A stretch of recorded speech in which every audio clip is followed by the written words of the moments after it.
This is the Square Enix London podcast. Hello and welcome to the first Square Enix London podcast. This is Square Enix, this is London, and it's a podcast. You see what we've done with the title? Great. It's something we've been talking about literally for years, and we finally got around to doing something about it. My name's Phil Elliott. I'm head of community here in the London office, and I'm joined by three amazing colleagues, Kat Karskens, Dan Seto and Scott Blows. Kat, introduce yourself. Who are you? What have you done? What are you responsible for? And why did you do it? Oh God, there are so many questions all at once. Just take them one at a time. Yes, my name is Kat Karskens, as Phil said, and I'm the Global Community Manager for Nosgoth, and I work here out of the London office as well. And Nosgoth is a free-to-play multiplayer game, for those not aware, and it's set in the Legacy of Kain universe. It sets a team of humans against a team of vampires, and everyone that hasn't checked it out yet should. We're a free-to-play game, we're in open beta, and you can just download it right away and start playing. Okay, favourite colour? Pink. Favourite animal? Cats. No. Dogs. Dan Seto, over to you. Hi, my name's Dan. I am the Square Enix Japan Studios Community Manager here at Square Enix Europe. So everything that comes out of Japan, so Final Fantasy, Kingdom Hearts, Dragon Quest, and all the other wonderful, weird games are all under my remit, except for Final Fantasy 14. Yes, well, true. I'm sure nobody has any questions about any of those games, so, you know. Yeah, fine. I mean, they're all made on the other side of the world. Who wants to know about that kind of stuff? Nobody's curious. Favourite colour? I was going to say black, but black's not a colour. Red. We can have, okay, favourite tone? Favourite shade? Yeah. Black. Favourite animal? Leopard. Okay, it's literally a very last minute thing to ask these questions, so if it makes you uncomfortable, then good. Scott, what do you do? Why are you here? Who hired you? What's I think you hired me. Oh, okay. My bad. But so my name is Scott, and I'm the Global Community Manager for Life is Strange, which, for those who don't know, is an episodic adventure game set in Arcadia Bay, where you play as Max Caulfield, a photography student at Blackwell Academy. Which you suddenly discover you have the power to rewind time. Which is handy. Which is handy for lots of things. Including a compelling storyline. A compelling story and replayability. Otherwise I was thinking it'd be kind of like a lame version of Fatal Frame, wouldn't it? If you're just taking pictures and not actually... Well... I'm off message. We'll talk more about Life is Strange because it's been very exciting. It has, yeah. It's been in the news a lot. It's been great. A lot of love for that game, so that's really cool. But what's your favourite colour? Red. And what's your favourite animal? Dog, but I'm also fond of a tapir. Alright, let's not get greedy. Yeah, I was going to say, you've had time to think about it. You just want to make the most obscure animal that you could think of, and you came with tapir. I want to go for sloths. Yeah. No, it's not the animal you most like. But it's your spirit animal, clearly, though. Yeah, maybe. Good. My favourite colour is blue, and my favourite animal is, I know, like it's probably a stallion or something. Nice. I was going to say, coming off the, Lion, what animal you tiger, like. Leopard, jaguar. I don't know. I don't know why I said leopard. I don't even really like leopards. All the birds of prey. Anyway, I worry that we're getting somewhat off topic. Chocobos so are my here's favourite. what we're going to do with... Okay, yeah, Chocobo, fine. Here's what we're going to do with this podcast. We're going to talk for a while about different games we're working on. We're going to try and bring you some news and little bits and pieces each time we do it. This is a pilot episode, so we will obviously put this out there. We're very interested in getting your feedback. Please be kind, and we'll take it from there and see how often we do these, what sort of things we add in the future. Right now, let's get some news. Square Enix London. So who wants to begin today talking about news and stuff? Let's go around the room and start with Dan, because Dan, actually, you had some exciting stuff happening just last week in this very building. Yeah, a lot of exciting news. We hosted the first active time report here in the Square Enix Europe office. And if you don't know, the active time report is a live stream done by Hajime Tabata, who is the director of both Final Fantasy Type 0 HD and Final Fantasy 15. He's a busy guy, isn't he? Yeah, a lot of responsibilities. Yeah. And it's crazy because you would have thought someone who's in charge of such a massive project would be like quite stern, quite He's steady. He's a super nice guy. He's incredibly nice, really warm, and it's whenever anyone meets him, they're kind of like, for most Japanese people, they can be quite reserved. So you always back straight, always very polite, and he's instantly breaks down that barrier, and he's just really lovely to be around. No, it's cool. It went very well. I was watching the live stream from another part of the building, as you do, and it was great. I noticed that Gavin the Translator got a lot of love in that particular event. Yeah, surprisingly so. I don't think any of us really quite expected it. He pretty much stole the show and became an internet sensation. Yeah, he's a good translator, right? Oh yeah, I mean, it started off as his talent for translation, because most translators when they work is, they'll listen, they'll write notes down, they'll kind of process what's being said before relaying about. But he's instant. Yeah. He'll just talk instantly about what's being said, and in a way that is more conversational, instead of like saying, oh, he said this, he said that. Yeah. It's like he almost fills that shoes, so you can actually almost have great. You get that flow and the back and forth well. So it was exciting. We saw some Type 0 gameplay. We saw some of the 15 demo gameplay as well, which was cool. What was your favourite part from that whole show? From the show, actually just doing it. I've never done a live stream before, let alone showing new stuff on Final Fantasy 15, which is obviously such a huge game and one I can't wait, because it was stuff I hadn't seen before either, so it was new for me. So I was like, oh my god, this is amazing. But at the same time, I had to be quite professional. Yeah. So I like we're all very professional, aren't we? Oh, cool. Extremely. Yeah. Yes. Well said, Scott. So that's cool. And in terms of, obviously it's not long now until Type 0. What's the just remind everybody the date and the salient details? It's out in Europe on the 20th of March. So yeah, not long at all, less than a month. It comes with the Final Fantasy 15 demo, with every edition of the game. So it doesn't matter if you buy the standard, limited editions or collector's edition, you will get the Final Fantasy 15 demo with all of those. So yeah, as I just mentioned, you got the standard edition, just a game. We have 2 limited editions, both are retail exclusive. So there's a special steelbook edition, which you can get exclusively from Game, in the UK, that is, and a special frame edition that you can get from Amazon. Awesome. Okay. Well, I suspect a lot of people are going to be very interested to play Type 0. Finally, I guess they've been asking for it for a long time. So that's good, and of course the 15 demo. And a couple of other announcements though from your neck of the woods. What's this? A Dragon Quest game released in the West? Is that a typo? Are you messing with us, Dan? No, not at all. Not at all. Very, very happy to announce. Because actually, funny enough, when I first joined Square Enix about 6 months ago now, actually one of the biggest comments and feedback I had was hashtag Dragon Quest for the West. And so it's very, very excited to announce that Dragon Quest Heroes is coming out in the West. You guys need to cheer at this point. Woo! Yay! Woo! There's only 4 of us in the room. And we're doing everything we can here. It's good. I can feel it. I feel the love. Great. I feel the love. And Dragon Quest Heroes is coming out later this year, and it looks great. It really, really looks like a lot of fun, so I can't wait to play it. I noticed, obviously, a lot of people have been asking for Dragon Quest games for quite a long time, and I'm sure that will continue because, as we know, it's impossible to please everybody all of the time. But hopefully this will be something that a lot of people will be looking forward to and getting excited about. Yeah, hopefully, like the first Dragon Quest coming out in a line of games. I mean, obviously we've got nothing to announce, nothing we can promise, but hopefully in the future. Maybe in future podcasts you can bring some exclusive little details.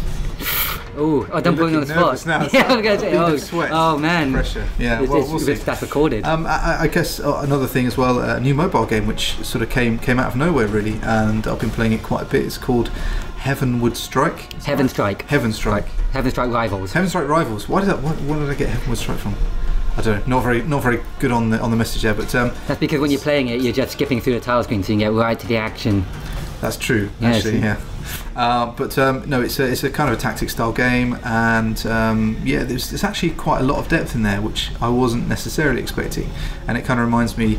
There's a little bit of a few different types of games in there. I sort of feel there's little nods to Hearthstone, little nods to even like Plants vs Zombies a little bit. But it's a lot of fun. Do you want to just explain a little bit more about that? Yeah, it's basically it's a hybrid kind of game. Essentially, it's strategy RPG mixed together with like a trading card game kind of system, so a TCG. So it's it's made by a London studio called Mediatonic in conjunction with Square Enix Japan. So it's got some Final Fantasy talent behind it. The guys who worked on Final Fantasy Tactics Advanced and some of the music from Final Fantasy 14, they're involved. And yeah, it is genuinely a really fun game, and it's free to play, so there's no harm in just giving it a go. And it's wait, free to play. Everyone loves free to play, right? Yeah, of course. Everyone thinks that's the best business model for every game. We probably should make all our games free to play. Looks at Nosgoth. But yeah, obviously there are ways to do free to play and ways probably not to do it. I think it's fair to say that this game is really focusing on trying to make sure people get good gameplay, and as I say, there's a lot of depth in there without necessarily having to pony up a lot of cash in between, right? Yeah. The free-to-play mechanics are quite lenient in that there's definitely no pay to win, and it doesn't feel. Will make you feel that you have to keep paying to actually continue to play. Basically, the mechanic of it is you have a currency which you use to basically go into matches, but it refills regularly. So as you play the game, you probably won't even notice. Even one session you could play. I mean, I've played for maybe an hour at a time, and I've still not run throughout my country, and I can still play games afterwards. Yeah, I've been coming back to it every so often, like a train journey or a bus journey here and there, and not coming up against that yet. So anyway, I definitely recommend you check it out. It's on iOS. Is it on Android as well? Yes, it is. Okay, and it's called Heaven Strike Rivals. Heaven Strike Rivals. I better ask you to say it. I'm still, Good. Any other news from you? Anything else been happening? I mean, it's been a busy few weeks, hasn't it? Yeah. Oh man, too crazy. I gotta try and can't remember everything that happened. We've actually got we've had an announcement actually today for Final Fantasy X 10.2 HD remaster on PS4, which has finally got a release date. Yeah. sorry. I need some placards. You got to hold up applause when we should. Can I just slap Scott? Whoa! I do regularly. So yeah. We'll do that. That's the thing. We just do it. Not the face, guys. Not the face. Not the face. There we go. The money maker. Yeah. So yeah, Final Fantasy X and 10.2 HD remaster is coming out on PS4 on the 15th of May, and if you pre-order it, you will get an exclusive steelbook, which is awesome. It looks great. Now I was about to start cheering, and then you stopped me. So now you can hear. Yeah, everyone approved. Yay, awesome. It looks great. Yeah, all the details on the Square Enix blog and on the Final Fantasy Facebook page. So yeah, do check it out because I think it looks great. Awesome. Well, it's certainly shaping up to be a pretty busy year for you. Yeah, and it's only what, just a couple of months in. Nice. Let's change tack and hear about Nosgoth. Nosgoth, which Kat introduced towards the beginning of the pod. It went into open beta not too long ago. How have things been since then? Tell us a bit about it, maybe a bit more about the game. Yeah, well, it was a nice segue with free to play. We hit open beta at the end of January, and it's been pretty much crazy since then, non-stop. We've had a lot of updates coming out for the game and a lot of people playing, so it's been a very, very busy period for the game. So yeah, we hit open beta in January, which means that anyone on PC, of course, the platform that Nosgoth is on, wants to play the game can just download it for free on Steam and start playing right away. Yeah, and so I suppose the main takeaways for anybody who've not come across the game yet is it's kind of asymmetrical third-person combat, right? It's 4v4, and you start off as either humans or vampires.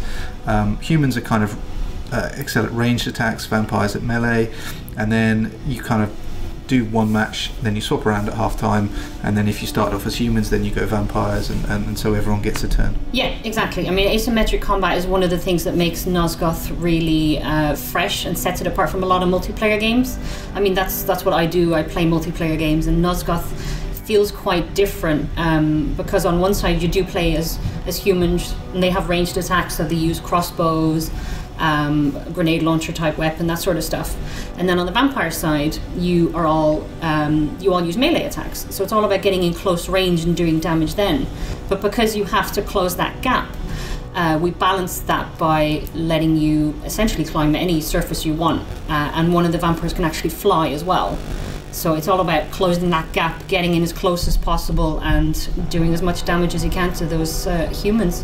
Yeah. And then drinking their blood. And drinking their blood, which of course. seems a little antisocial if you ask me, but I guess they have to feed somewhere, so who am I to... Well, they don't have blood banks, it's practical. Could they look into that maybe? Would that make them more friendly?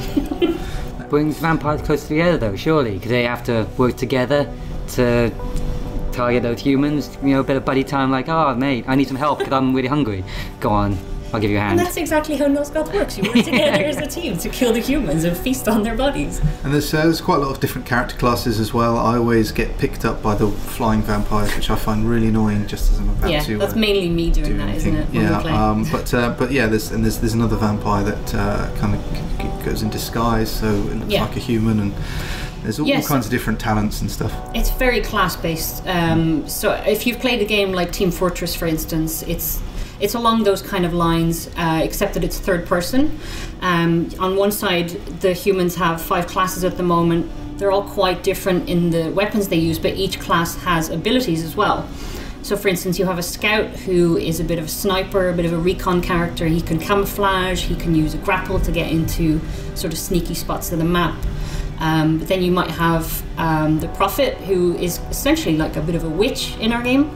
She uses two pistols, and she can curse the ground and heal her teammates. Dan is making pistol motions at me, which is off-putting. But then on the vampire side as well, they're very different. You would have one, as you said, the Sentinel. He can fly and kidnap people and drop them from a great height and essentially break people's legs and hopefully kill them. But then you could have the Deceiver as well, who disguises himself as a human, so you don't really know who you can trust in the game. So at the moment we've got 5 classes per side. There's quite a lot of anger going on in these matches. Well, it's multiplayer. You want to kill your friends or kill people with your friends. I guess. Well, I like to daydream about killing. Don't say Scott. Well, I was going to say Scott, but okay. We should be honest on this podcast. Yeah. Sorry, who'd want to hurt Scott? This is pick on Scott podcast. Oh, believe me, we haven't started yet. So yeah, that's mainly the reason why you're here. Great. You'll be here every time. I'm so glad. No, I suffice to say I'm rubbish at Nosgoth. I'm not sure why. I just find it very hard, and I guess I just want to be everyone's friend. Well, we found that with most multiplayer games, all right. haven't we? Well, I'm good at IDOB. Anyway, good stuff. So Nosgoth, if you want to check it out, nosgoth.com, or go to Steam and grab it there. Again, it's free to play, so if it's something that you think sounds cool, there's absolutely no reason not to check it out. Yep, easy as can be. Square Enix London. So let's just kind of round off this little section then by talking about Life is Strange. This is a game which really sort of feels like it's taken the episodic narrative adventure genre by storm, if that's not to pigeonhole it into too much of a niche. But it's great. I mean, I'll let you explain a little bit more. I mean, you've obviously given us an overview. Sure. What is it that you think people are really liking about this game? Because episode 1 is out there now, episode 2 is kind of coming soon, sort of towards, I think, the end of this month, beginning of next month, that kind of time frame. What is it you think is really kind of getting people into the game? So obviously I've been reading a lot of your comments and tweets, and they've all been great. You've all been so supportive of the game so far, and it's been fantastic to see that. So for me, what I think is great about the game is the depth of which you can kind of explore and also discover the characters in episode 1, particularly Max and Chloe. So it really sets you up for future episodes and goes into a great lot of detail, I would say, about Max and Chloe's relationship, and also the other sort of minor characters in the background. And you can kind of discover that at your own pace, and there's a lot that you can easily miss on your first playthrough. So it has great replayability, and I've seen a lot of you talking about that you've gone back and found, I don't know, photograph opportunities or conversations that you missed first time round. And also I think just the general atmosphere and the mood of the game is fantastic for me. I heard somebody describe it recently on another podcast as very Sundance. It is very Sundance. It does play like an indie movie, an interactive indie movie. You've got kind of the low sunlight coming in over the characters and the settings. You've got that nice sort of indie folk soundtrack playing in the background. It's just a pleasurable experience to play through, really. Yeah, it's cool. And so it's 5 episodes in total. Yep. And each episode costs. Each episode costs, if you're from the UK, $3.99. Okay, so it's probably safe to say it's not really the type of game that a lot of people would associate with Square Enix, so it does feel quite fresh. Yeah, it's something very different for Square Enix, definitely, and I think that surprised quite a lot of people, but in a pleasant way. So it's been great, kind of seeing the feedback on that. But I'm really glad that we are running with Life is Strange, and I think it's a terrific game. Well, you should be glad, because yeah. Should be out of a job. But, yeah, thanks. I mean, you're barely hanging on by the skin of your teeth anyway. I try. Just kidding. Good. So that's a little bit about us and our games. I suppose I should probably add some bits about Collective. So Square Enix Collective is a project which I run, and in essence it's there to try and help small teams to build awareness of projects before going into crowdfunding. Usually these are projects which don't already have any kind of community around. So what we're really trying to do is, we obviously have communications channels like email send-outs and social channels and the blog and here on this podcast, and so really what we're trying to do is get the community to look at these ideas, give the developers feedback, and then some sense of whether or not they think it's the right kind of game for them to back through crowdfunding. It's a kind of different approach, I think. Don't think there's any other publishers doing anything like this. So it's been very interesting, very exciting to kind of run that. We've supported a few Kickstarter campaigns as well, so that's been good. A lot of people asking why we're doing it, which is a very good question. And the truth is that, there's a lot of reasons. First of all, we think it's important that there are good options for new talent and new ideas to come through. And we also want to try and support the relationship, the trust relationship within crowdfunding, because I think crowdfunding is a really great way for creators and gamers and the community to kind of come together.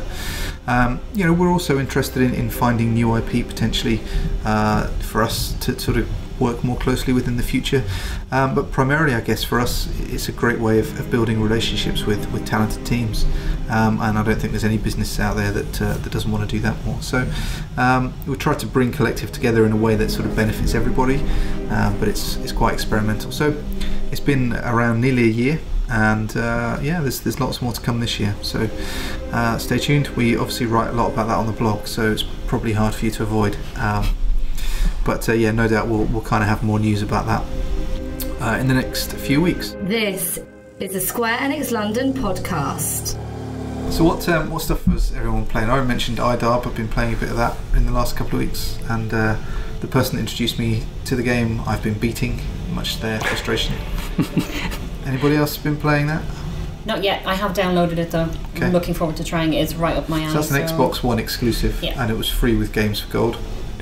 Scott, you played it? Yeah, we're tied at 1-1, aren't we? First session today, and first round I was learning, and then second round came through as a guitar.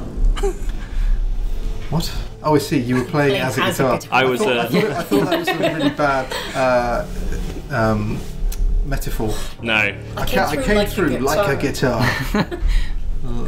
Yeah.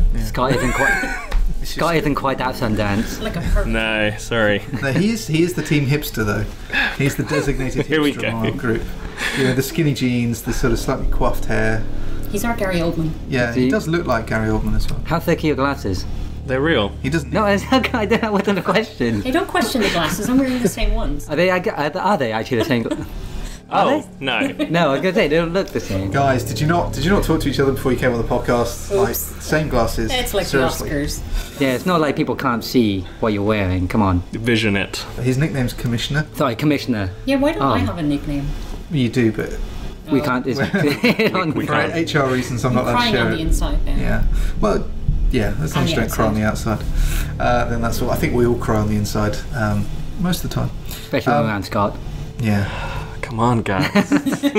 No, around Scott we're laughing on the inside. Okay. That's all right. No, that's laughing on the outside. Spread joy. That's my motto.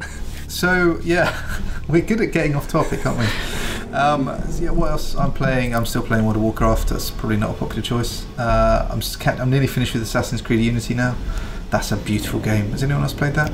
No. I have it, but I haven't played it. There's a theme. God, it's been out for ages. Please. Oh, I know. I left it for quite a while. I think there were quite a few well publicised issues with the game at launch. At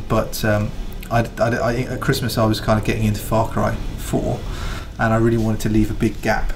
Sort of leave a good phase that I could really get into.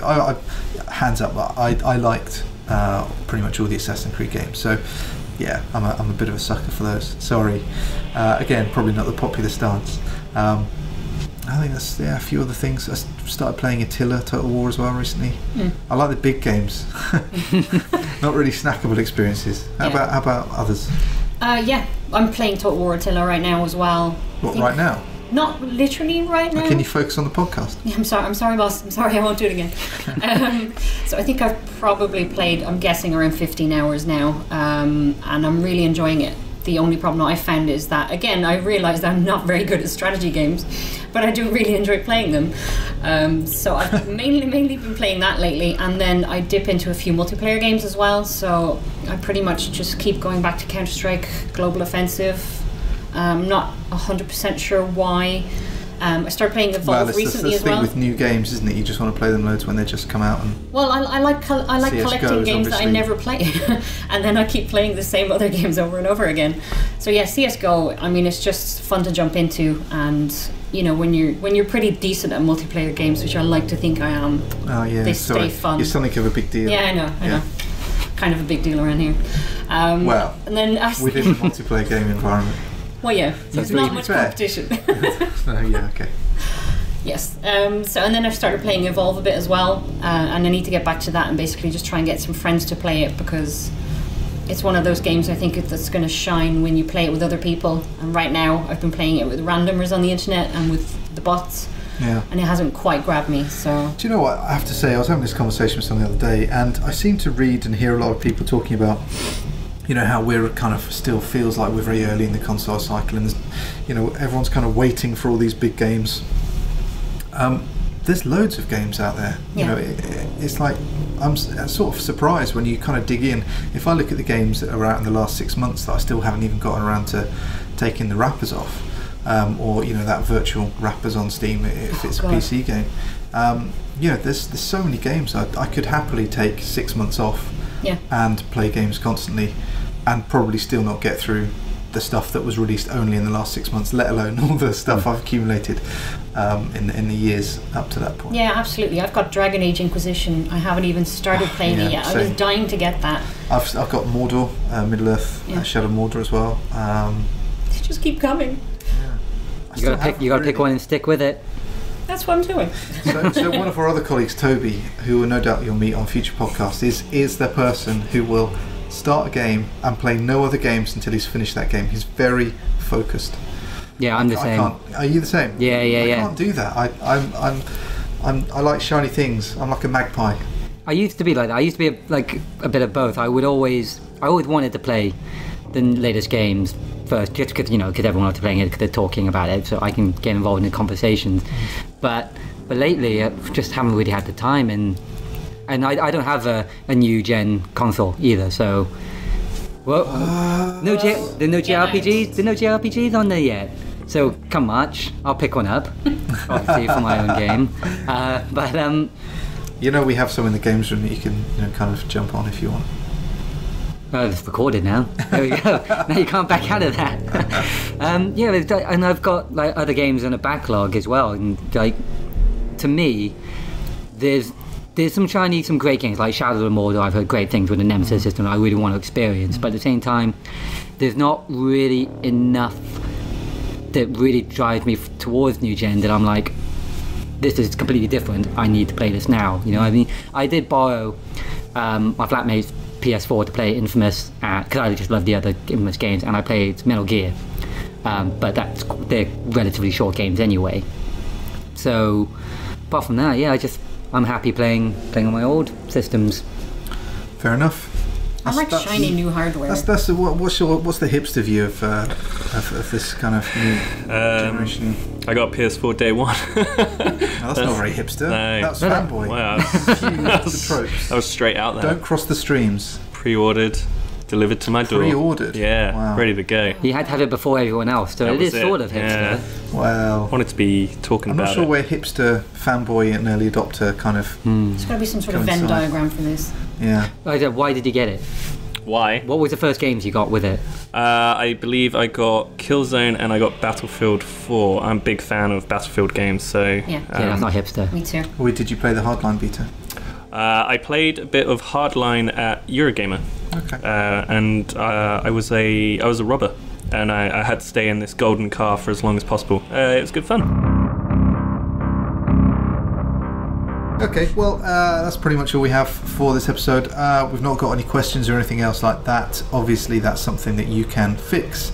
As I said at the beginning, this is kind of an experiment, so we just want to see how this goes, see what you guys think. Obviously, this is our first one, so please do bear with us. I'm sure we'll get better in time. But if you've got any questions that you'd like us to answer, then do send them in. Leave them in the comments section, yeah, we'll get on them, and possibly I think we're going to do these maybe once a month. As I said, we'll see how it goes. So I hope you enjoyed it. Anyway, listening to us ramble on about stuff. We'll do more of the same another time soon. Thanks very much to Kat. Yes, you're welcome. Yeah, well, I told you so. Thanks very much to Dan, You're welcome. who I didn't tell. I asked. Yes. You alright, Scott? Yeah, that was nice. Well, that's all from us. Thanks very much. Goodbye.